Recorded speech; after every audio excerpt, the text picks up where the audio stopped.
वंदे मातरम। नमस्कार, वंदे मातरम। आपको मालूम होगा कि आज मैंने क्राइम फ्री भारत पार्टी को अवतरित करने का संकल्प ले लिया है। क्या बना दिया? क्राइम फ्री भारत जो है अब पॉलिटिकल पार्टी का संकल्प आज पारित कर दिया है। बहुत बढ़िया, बहुत बढ़िया। क्योंकि मुझे समझ में आ गया है कि अनुनय विनय काम करने वाली नहीं है। जिस योगी जी का मैंने इतना प्रचार किया, वीडियो हमने अपना जो है नियम कानून त्याग के जिसका वीडियो भी भेज के हमने जिसका प्रचार किया, और मैं बहुत दुखी हूँ कि उस व्यक्ति ने पहले 143 जो है ना अपराधी हुआ करते थे 2017 में, वो बढ़ के अब 205 हो गए हैं। सर एक मिनट सुनिए, मैं इसी पे इंटरव्यू कर लेता हूँ। करिए करिए करिए करिए। हाँ चलिए, शुरू कर रहा हूँ जी। नमस्कार मैथिली शरण गुप्त साहब, आप इतने सालों से क्राइम फ्री भारत बनाने के संकल्प पे चल रहे थे और दृढ़ इच्छा शक्ति के साथ देश को जागरूक करने का काम कर रहे थे। क्या वजह हुई कि आपने क्राइम फ्री भारत नाम से पार्टी बनाने का निर्णय लिया? इसके बारे में बताएं। देखिए, हमारा ये मानना था कि इन्हीं लोगों को मौका दिया जाए, क्योंकि राजनीति करना हमारा काम नहीं है, ये इनका काम है, ऐसी मेरी सोच थी। और मेरा ऐसा मानना था कि हम टेक्नोलॉजी बना सकते हैं, नियम कानून बना सकते हैं, और इन्हीं लोगों के माध्यम से किया जाए। विशेष तौर पे मेरा ऐसा मानना था कि योगी जी हुए, मोदी जी हुए, अमित शाह हुए, ये लोग संभवतः दृढ़ निश्चय के लोग हैं, इनके पास पूरा सपोर्ट सिस्टम है। तो बिना किसी समस्या के यदि ये हमारी अनुनय विनय प्रार्थना को यदि स्वीकार कर लेते हैं, तो न केवल हम अपराध मुक्त भारत को, बल्कि पार्टी विहीन प्रजातंत्र को और अपराधी विहीन राजपूत राजनीति आदि बहुत सारे जो हमारे संकल्प हैं उनको हम प्राप्त कर सकेंगे। सर यहीं पे एक सवाल, मैंने आपसे कहा था एक बार इंटरव्यू के दौरान कि क्यों ना आप जो है सारी चीजों को अपने हाथ में लेके एक पॉलिटिकल जो है शक्ति बनाएं। तब उस वक्त जो है आप मेरी बात से सहमत नहीं थे, और अब आपने वही निर्णय लिया, इसका मैं स्वागत करता हूं। और अब आप ये बताइए कि अब आपके क्या कार्य योजना है? हमारी कार्य योजना बड़ा सिंपल है कि हम ऊर्जा केंद्र के माध्यम से सब लोग अपने अपने प्रभाव क्षेत्र के लोगों को बात करें, क्योंकि आज की व्यस्तता में लोग बाग अपने ही लोगों से बात नहीं कर पाते हैं। राइट? तो ये आपके जो प्रभाव क्षेत्र में हैं लोग, उनको हमने 3 भागों में बांटा है। एक एनआरआई, दूसरा रेजिडेंट इंडियन जो कि आपसे दूर है, और तीसरा जहां आप नॉर्मल कोर्स में मूव कर रहे हैं, जहां आप फेस टू फेस संकल्पित कर सकते हैं। राइट? यहाँ पे हमने ये भी माना है कि हम ऊर्जा केंद्र पैदा कर रहे हैं, हम प्रचार केंद्र पैदा नहीं कर रहे हैं। तो ऊर्जा केंद्र और प्रचार केंद्र में एक जो बारीक फर्क है कि ऊर्जा केंद्र जो है ना नए व्यक्ति से खुद करके बात नहीं करेगा, लेकिन यदि नया व्यक्ति खुद संपर्क करता है कि साहब जो है ना मैं समझना चाहता हूँ ये क्या कॉन्सेप्ट है, तो वो उसे ऊर्जाकृत कर सकता है। राइट? जैसे मुझे बहुत सारे लोगों को फोन आते रहते हैं, उनको तो मैं नहीं जानता हूँ, तो मैं उनको पूरा समय देके आधा घंटे पौन घंटे देके उनको मैं ऊर्जाकृत करता हूँ और उनको संकल्पित भी करता हूँ। तो इसमें पहले तो जो है ना सबसे पहले तो ये वो करना है, और इसमें सभी लोग आएंगे, मतलब इसमें जाति धर्म से कोई लेना देना नहीं है, क्योंकि ये जिहादी, चाहे वो किसी भी धर्म के हों, ये जिहादी व्यवस्था के खिलाफ है। राइट? और हमारा संविधान जो आर्टिकल 25 भी फ्रीडम बिल और कॉन्शियंस के आधार पर जो चीजें हैं उसके लिए जो है ना मान्यता देता है, उसमें किसी जिहाद के लिए जगह नहीं है, चाहे वो जिहाद। पार्टी लेस पॉलिटिक्स की बात आपने उसमें कही थी, तो वो हम अभी भी कह रहे हैं। तो फिर आप पार्टी बना रहे हैं, ये विरोधाभास नहीं है? नहीं, ये कदापि विरोधाभास नहीं है। आज हमें वर्तमान व्यवस्था के अधीन लड़के फिर 5 साल में जो जो हम कह रहे हैं उस सब की वैधानिक व्यवस्था अवतरित करना होगी। यदि संविधान में भी कुछ व्यवस्था करना है तो वो करना होगी। हालांकि इन सब चीजों के लिए संविधान की जरूरत नहीं है, पीपल रिप्रेजेंटेटिव एक्ट में संशोधन पर्याप्त होगा, राइट। तो हम जो है वो सब चीजें कह रहे हैं, वो जो क्या कह रहे हैं वो एक बार मैं आपके लाभ के लिए फिर से रिपीट कर देता हूं। पहली बात हम ये कह रहे हैं कि हमें पार्टी विहीन प्रजातंत्र चाहिए। अभी हम पार्टी तो सिर्फ हमें प्रेजेंट सिस्टम में compete करके इन आसुरी शक्तियों को पराजित करके ही वो हम शक्ति प्राप्त कर पाएंगे ना। अल्टीमेटली ये नियम कानून तो पार्लियामेंट में बैठ के ही बनेंगे, राइट। तो आप जब तक इस व्यवस्था के तहत इन्हें पराजित करके नहीं पहुंचेंगे तब तक ये नियम कानून आप नहीं बदल सकते हैं। अच्छा ये बताइए, आसुरी शक्ति से आपका क्या तात्पर्य है? आसुरी शक्ति का मतलब है जो देश हित में काम नहीं कर रहे हैं, जो व्यक्तिगत हित में काम कर रहे हैं, जो झूठ बोल रहे हैं, जो असुरों की जो प्रवृत्ति होती है कि करते कुछ है और मन में कहीं पे निशाना होता है।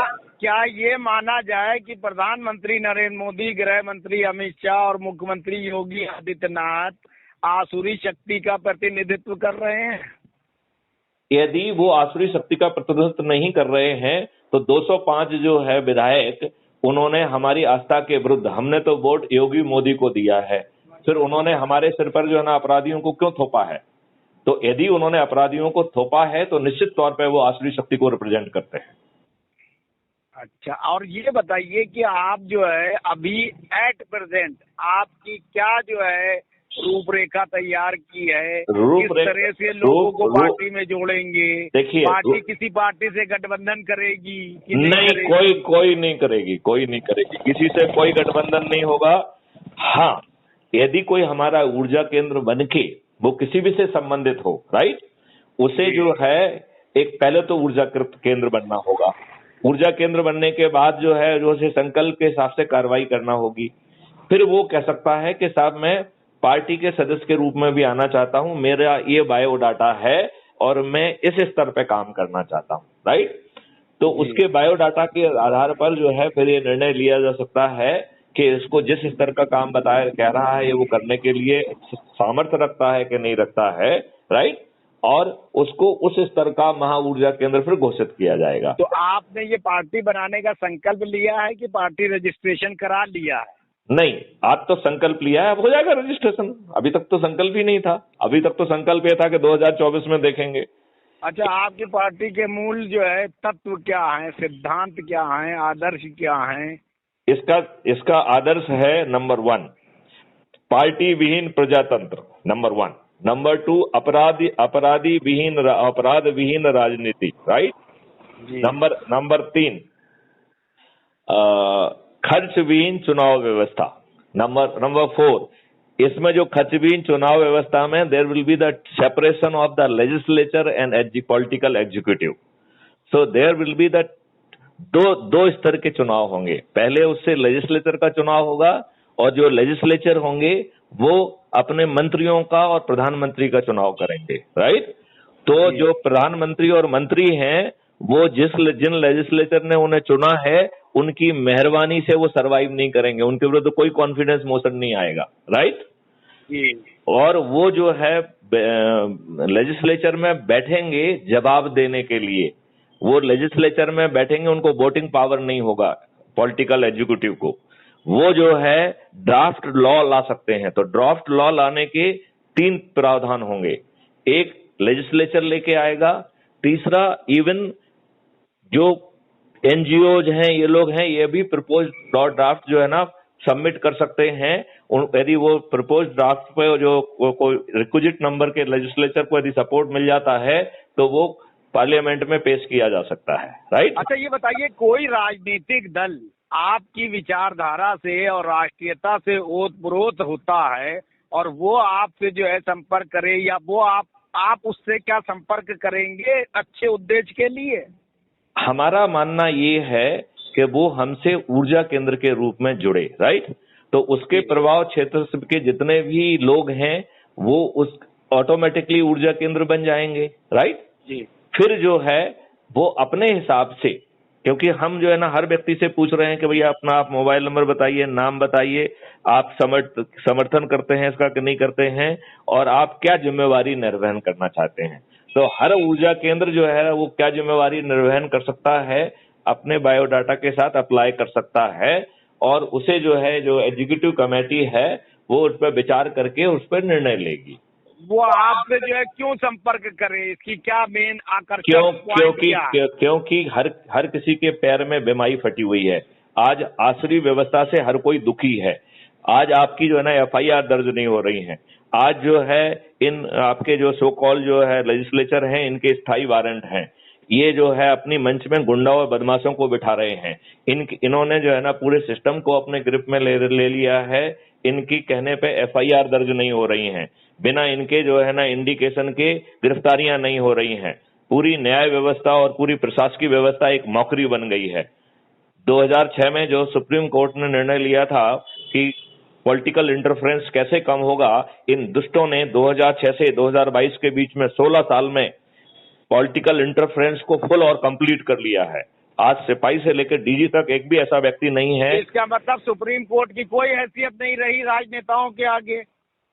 बिल्कुल नहीं रही, बिल्कुल नहीं रही। आप ये बताइए, हर जो है ना 2 महीने में, 1 महीने में, 2 दिन में लोगों का ट्रांसफर हो रहा है। जो सुप्रीम कोर्ट जो है ये तय करने के लिए तैयार बैठा हुआ है कि साहब जो है ना हुंडी की और उसकी ऊंचाई क्या होगी और कितना जो है ना महाकाल में पानी डाला जाएगा, उसे ये जो है ना फ्लैग्रेंट वो देख के स्थायी कमीशन क्यों नहीं बना दी है उसने? बहुत सारी कमेटियां क्यों नहीं बना दी हैं कि जैसे ही कोई जो है ना ट्रांसफर का ऑर्डर निकलता है वो ये देखें कि वो 2 साल हुए कि नहीं हुए हैं, नहीं तो जो है ना कॉन्टेम्प्ट नोटिस तत्काल जारी और सुओ मोटो जारी करें। क्यों नहीं करना चाहते? सुप्रीम कोर्ट इसका मतलब जो है पूरी तरह से नाकाम साबित हो रहा है, नकारा है जो जजेस हैं। नहीं, देखो इसको इस ढंग से हम देखने की कोशिश करें कि जो सुप्रीम कोर्ट में जजेस बैठे हुए हैं उनका जन्म कैसे हुआ है। तो जन्म होता है, चीफ मिनिस्टर एक कमेटी में उन्हें अप्रूव करता है, वो कमेटी में इनका नाम प्रस्तावित करता है। तो यदि कोई वकील कम उम्र में यदि हाई कोर्ट का जज बन जाता है तो जिस दिन वो कम उम्र में हाई कोर्ट का जज बनता है उसी दिन उसके भाग्य में लिख दिया जाता है कि he will be the chief justice of India. ये बात मानते हैं कि नहीं मानते हैं? बिल्कुल सही है। तो जो जुडिशरी जिसको हम पिलर कह रहे हैं, जिसको हम संविधान को इंटरप्रेट करने की जिम्मेवारी कर रहे हैं, वो किसी पॉलिटिकल मेहरबानी से जन्म क्यों ले? Why should not come on merit? जैसे IAS IPS आते हैं ऐसे जुडिशियल सर्विस के से क्यों नहीं आना चाहिए? और मेरा ये कहना है कि लॉर्ड कोई नहीं होगा, ना ब्यूरोक्रेसी लॉर्ड होगी, ना पुलिस लॉर्ड होगी, ना जुडिशरी लॉर्ड होगी। they are having the function to impart justice। यदि वो बिलिटरेंट इनजस्टिस कहते हैं तो कंपेंसेशन भी देना होगा और एक higher level of appellate body ये देखेगी कि तुमने गलत मंशा से गलत निर्णय तो नहीं दिया है। यदि गलत मंशा से निर्णय दिया हुआ पाया जाएगा तो आपको कंपेंसेशन भी देना होगा और that will become the disqualification to continue as a higher judiciary. आप जज नहीं रह पाएंगे। मैथिली शरण जी, आपसे बातचीत करके बहुत अच्छा लगा। और दूसरा ये मैं कहूँगा कि क्राइम फ्री भारत पार्टी जो है बनाने का जो आपने निर्णय लिया उसके लिए मेरी ओर से बहुत बहुत शुभकामनाएं। आप आगे बढ़िए, अच्छे लोग आपके साथ जुड़े। जय हिंद, जय भारत। जय हिंद, जय भारत, वंदे मातरम। वंदे मातरम।